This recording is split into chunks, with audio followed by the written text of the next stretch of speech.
یسایہ 54واں باب جو 17 آیات پر مشتمل ہے۔ اسرائیل کے لیے خداوند کی محبت۔ اے بانجھ، تو جو بے اولاد تھی، نغمہ سرائی کر۔ تو جس نے ولادت کا درد برداشت نہیں کیا، خوشی سے گا اور زور سے چلا، کیونکہ خداوند فرماتا ہے کہ بے کس چھوڑی ہوئی کی اولاد شوہر والی کی اولاد سے زیادہ ہے۔ اپنی خیمہ گاہ کو وسیع کر دے، ہاں اپنے مسکنوں کے پردے پھیلا، دریغ نہ کر، اپنی ڈوریاں لمبی اور اپنی میخیں مضبوط کر، اس لیے کہ تو داہنی اور بائیں طرف بڑھے گی اور تیری نسل قوموں کی وارث ہوگی اور ویران شہروں کو بسائے گی۔ خوف نہ کر، کیونکہ تو پھر پشیمان نہ ہوگی۔ تو نہ گھبرا، کیونکہ تو پھر رسوا نہ ہوگی اور اپنی جوانی کا ننگ بھول جائے گی اور اپنی بیوگی کی آر کو پھر یاد نہ کرے گی، کیونکہ تیرا خالق تیرا شوہر ہے، اس کا نام رب الافواج ہے، اور تیرا فدیہ دینے والا اسرائیل کا قدوس ہے۔ وہ تمام روئے زمین کا خدا کہلائے گا، کیونکہ تیرا خدا فرماتا ہے کہ خداوند نے تجھ کو متروکہ اور دل آرزودہ بیوی کی طرح، ہاں جوانی کی متروکہ بیوی کی مانند پھر بلایا ہے۔ میں نے ایک دم کے لیے تجھے چھوڑ دیا، لیکن رحمت کی فراوانی سے تجھے لے لوں گا۔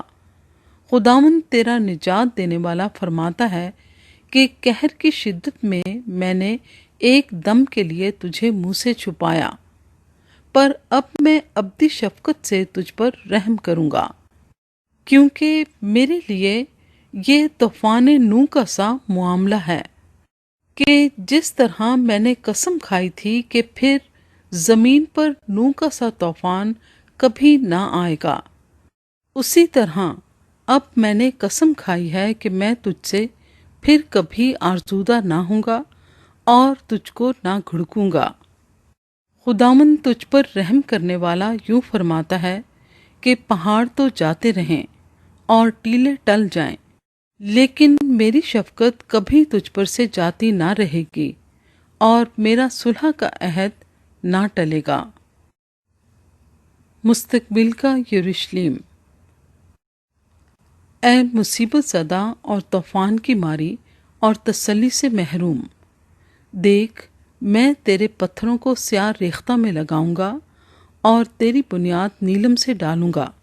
میں تیرے کنگروں کو لالوں اور تیرے پھاٹکوں کو شب چراغ اور تیری فصیل بیش قیمت پتھروں سے بناؤں گا، اور تیرے سب فرزند خداوند سے تعلیم پائیں گے، اور تیرے فرزندوں کی سلامتی کامل ہوگی۔ تو راست بازی سے پائیدار ہو جائے گی، تو ظلم سے دور رہے گی، کیونکہ تو بے خوف ہوگی، اور دہشت سے دور رہے گی، کیونکہ وہ تیرے قریب نہ آئے گی۔ ممکن ہے کہ وہ کبھی اکٹھے ہوں، پر میرے حکم سے نہیں۔